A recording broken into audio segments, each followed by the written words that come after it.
किसने शेर के जबड़े में हाथ डालने की कोशिश की है? कौन है वो जो मेरे आदमियों का खून करके उनके खून की स्याही से अपने मौत के परवाने पर दस्तखत कर रहा है? कुंदन कैसे जख्मी हो गया? बाकी 3 लोग कहां गायब हो गए?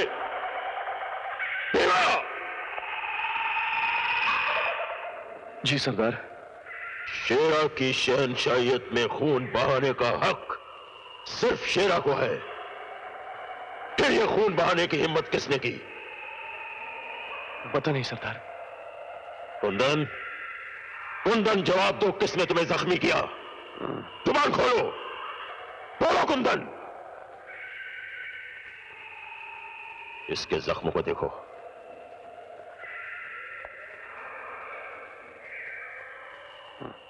जख्म बहुत गहरा है, भरने में काफी दिन लग जाएंगे।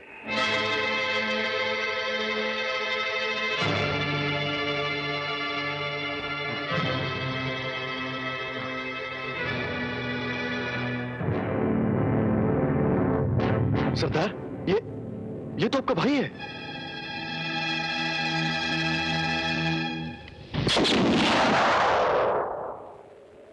शेर सिंह लंगड़े घोड़े और जख्मी साथी को गोली मार दिया करता है, चाहे वो उसका भाई ही क्यों ना हो। ऐसा पहले कभी नहीं हुआ था।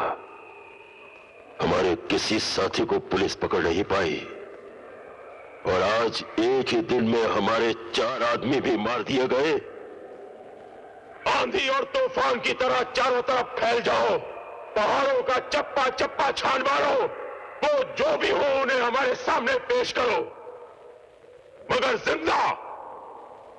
मर गए तो उनके सीने में छुपा हुआ राज भी मर जाएगा। जाओ।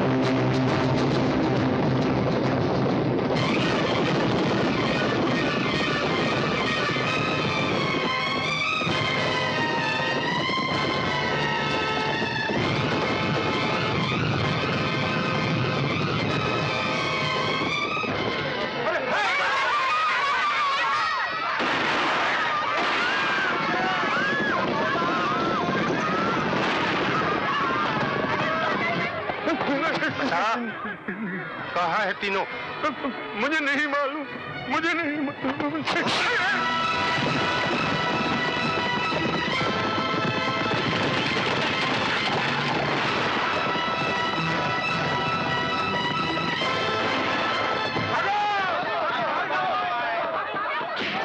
बता, वो 3 आदमी कौन थे जिन्होंने हमारे आदमियों को जख्मी किया? बता।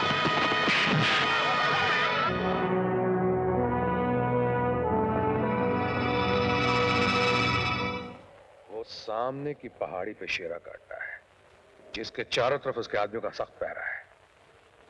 अगर हम सामने के रास्ते से गए तो उसके आदमी हमें गोलियों से भून के रख देंगे, इसलिए कि उनके पास लेटेस्ट हथियार है। इसका मतलब है शेरा की पीठ पर देशद्रोहियों का हाथ है। अब क्या करेंगे? देखो, जहां जिस्म की ताकत कम पड़ती नजर आए वहां दिमाग इस्तेमाल करना चाहिए। सुनो कासिम, करण, तुम भी सुनो। हमें कोई और दूसरा रास्ता ढूंढना होगा। चलो।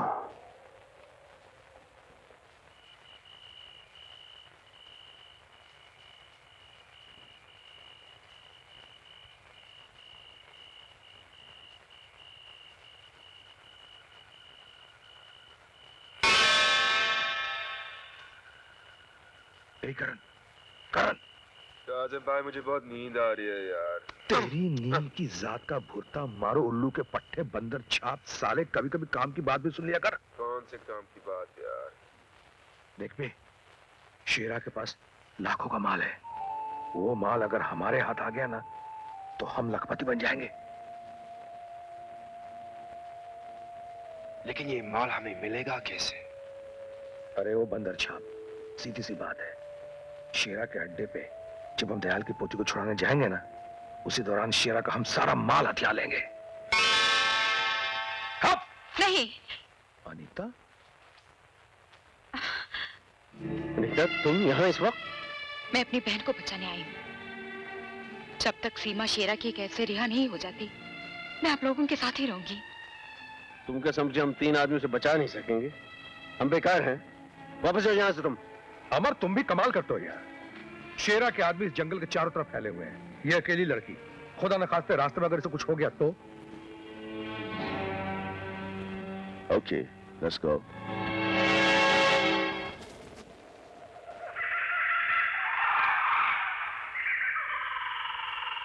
भीमा, आज हमारे दिल में रहम की मौजें उठ रही हैं। जी चाहता है कि हम किसी के ऊपर मेहरबानी करें।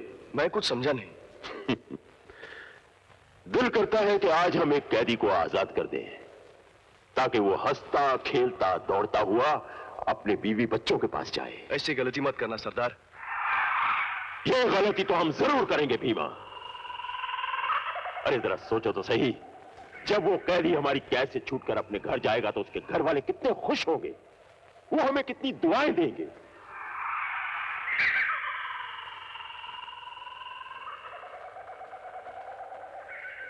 तुम में सबसे बूढ़ा कौन है भाई? डरो मत, आज शेरा मेहरबानी की मौज में है। बोलो, कौन है तुम में सबसे बूढ़ा? आज हम उसे आजाद करके घर भेजना चाहते हैं। बोलो। मैं बूढ़ा हूँ, मैं बूढ़ा हूँ, मैं बूढ़ा हूँ सरकार, मैं बूढ़ा हूँ सरकार, मैं बूढ़ा हूँ। झूठ ना बोलो, मैं बूढ़ा हूँ, मैं सबसे ज्यादा बूढ़ा। अरे भाई भीमा, तुम ही फैसला करो कि दोनों में से कौन बूढ़ा है।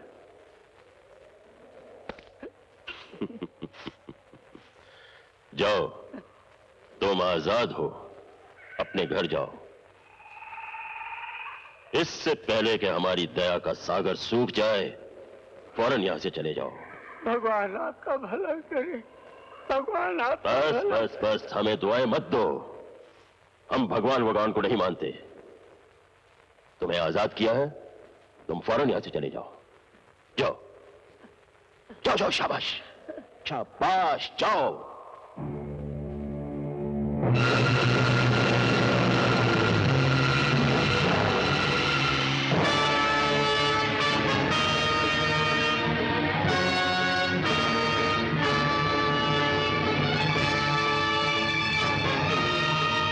भीमा। जी सरदार। बूढ़ा कितनी दूर पहुंच गया होगा? करीब करीब 1.25 मील तो पहुंच गया होगा सरदार। हमारी नई वाली लाओ।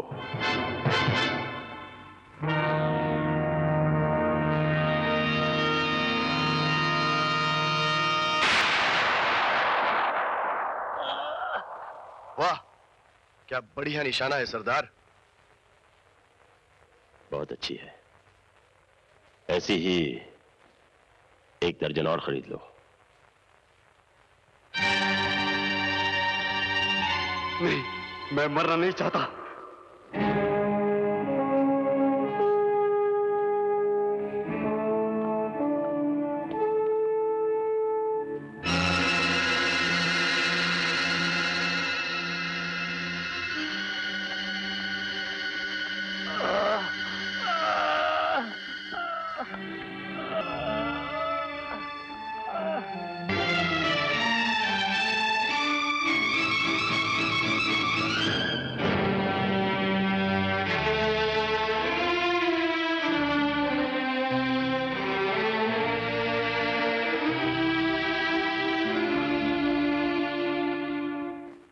इस पहाड़ी के चारों तरफ हमारी मौत के इतने साए फैले हुए हैं कि उस यमदूत शेरा को दोज़ख तक पहुंचाना मुश्किल ही नहीं बल्कि नामुमकिन दिखता है। कैसी बातें कर रहे हो कासिम?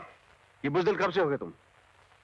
हम तूफान से टकराने वाली वो मौजें हैं जिन्होंने ना जाने कितनी चट्टानें ढेर कर दी। अब जब मंजिल करीब है तुम लौट जाने की बात कर रहे हो? नहीं, ऐसी बात नहीं है, लेकिन यहाँ चारों तरफ मौत का बारूद फैला हुआ है। देखो कासिम, हम लोग इस रास्ते से नहीं जाएंगे, बल्कि हम पीछे से इन चट्टानों से होकर जाएंगे। ये रास्ता खतरनाक जरूर है, लेकिन इस चढ़ाई से ज्यादा खतरनाक है शेरा के वो आदमी जो यहाँ पहरा दे रहे हैं। उनकी नजर हम पर नहीं पड़नी चाहिए। ये काम मैं संभालूंगी।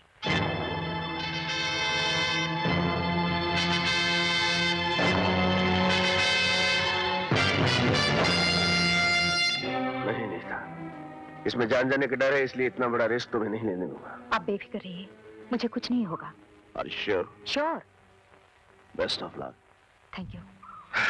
अनीता, कहते हैं इंसान जब शैतानों के बीच गिर जाता है तो ऊपर वाला इंसान का साथ देता है। कोई मुश्किल आन पड़े तो ऊपर वाले को याद कर लेना, वो तुम्हारी हर मुश्किल आसान कर देगा। अपना ख्याल रखना।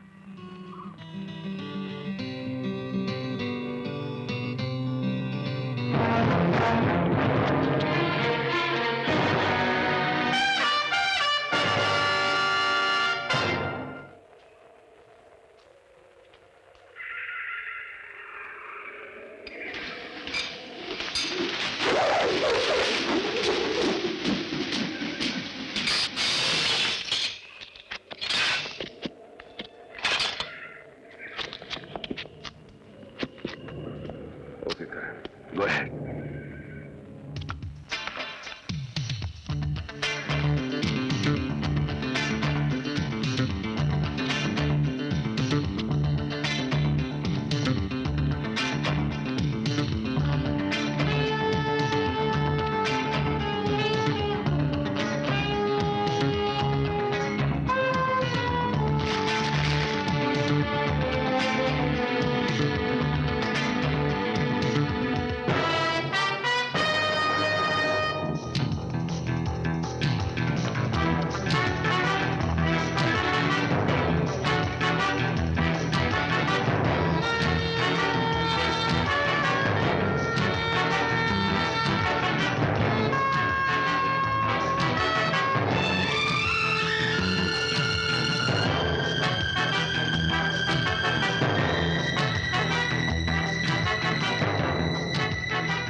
Ah!